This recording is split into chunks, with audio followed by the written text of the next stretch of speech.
Welcome back to Absolutely Lee Summit here on 1030 AM KCWJ. I'm Tony Reisinger, Sideliner Sports, founder of this fine program. I'm sitting in for John Beaudoin, filling the big shoes of John Beaudoin, who does such a great job with this program.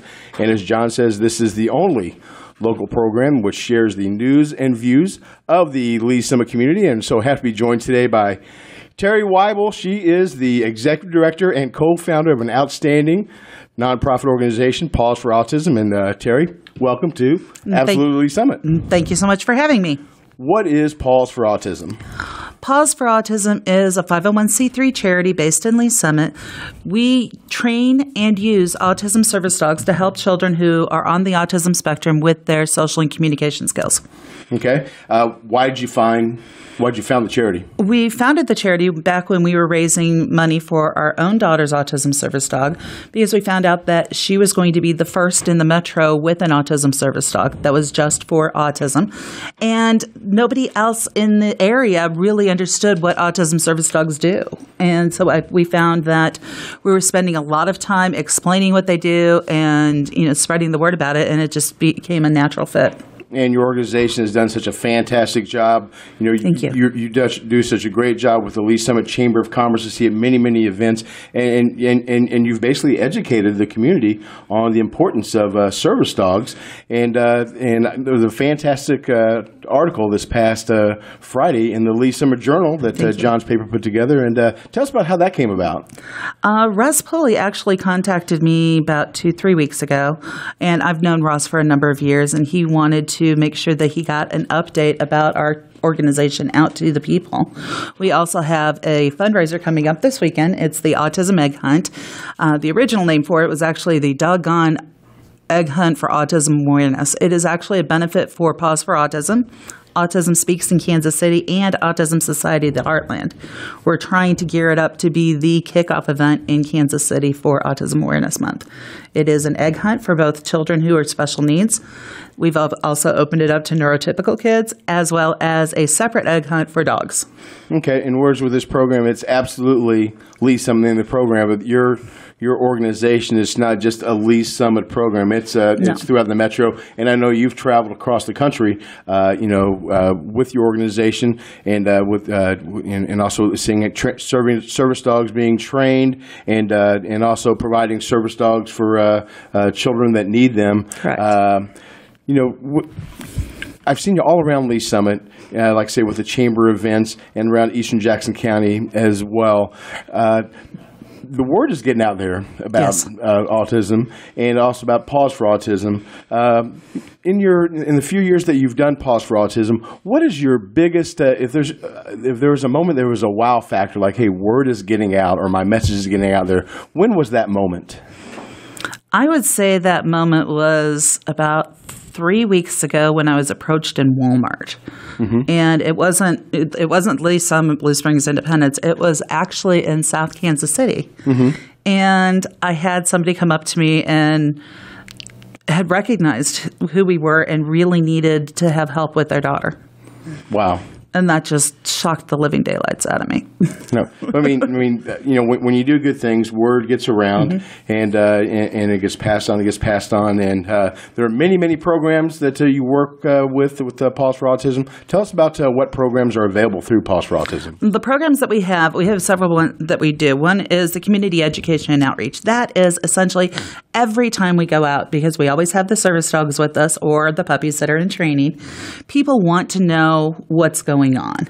And I'm able to educate the general public, and I'm often called in for in-services at different corporations. For instance, during our spring break, the kids and I did an in-service at IATAS, which is for the Jackson County Developmental Board. And even the children were great at that. This fall, I'll be doing an in-service out at the FDIC to help them with their developmental disabilities awareness and that. So the community education and outreach is very important because a lot of people here, especially here in Kansas City and the Midwest, really don't understand what autism service dogs do. So that's first and foremost. Our second really important program that truly hits the most children in the area is our Canine Assisted Social Skills and Education, nicknamed Cassie. And that is where we get one-to-one with the kids or in small groups to help them with their social and communication skills by using an autism service dog or one of our puppies in training. Currently, we're working with 32 kids throughout the metro, most of which are here in Eastern and Southeastern Jack. But I have a client out in Tonganoxie. I have a client up north. I have a couple out in Shawnee and Olathe. So I drive all over town. What we do during those classes is just really use the service dogs to help the children come out of their shells, because the kids will associate with the dogs much easier than they will associate with adults. As much as we love the kids, we still say no, whereas the dogs are always happy to see them no matter what they're doing. Okay. Other programs that we have real quick we've got our Nothing is Impossible, where we help other families raise money for their autism service dogs. And we also have our Puppy Partners, where those who are on the upper end of the spectrum and would like to train a service dog, be part of our training program, those kids actually become part of the training program and become trainers themselves, which is then evolving also into our job skills program. Okay. Many families are not affected by autism, but there are many families that are. What is the number of, and how many children are affected by last week, the CDC released their numbers that it's 1 in 68. That is using data from 2012. Okay. It's actually a very limited sample, but it's the only accurate sample out there as far as numbers here in the States. But again, that was 2 years ago. That's 1 in 68. Is it an epidemic? You know what? What these kids really need are the tools and skills to be able to succeed.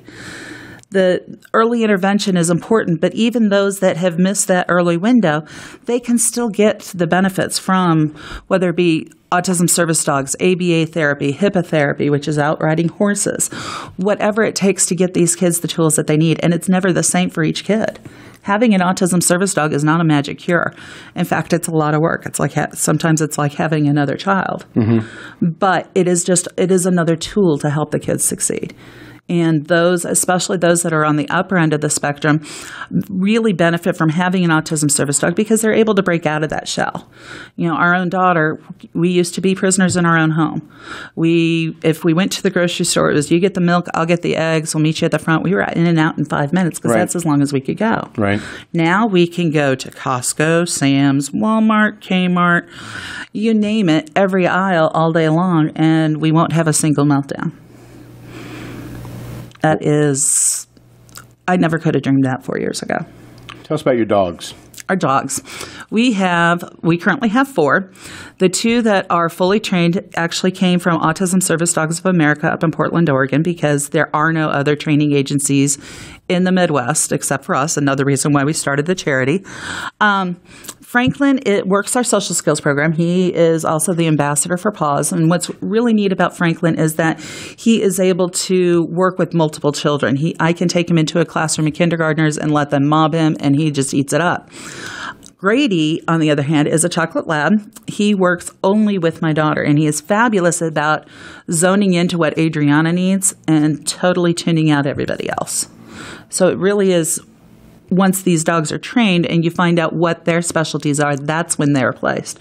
You can't just take a puppy and go, okay, this puppy is for this child and train it through all that way, because you won't know until they get 18 to 24 months into training to find out what their specialty is.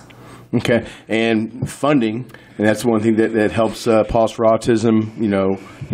Makes the wheels go round. What is the cost of autism?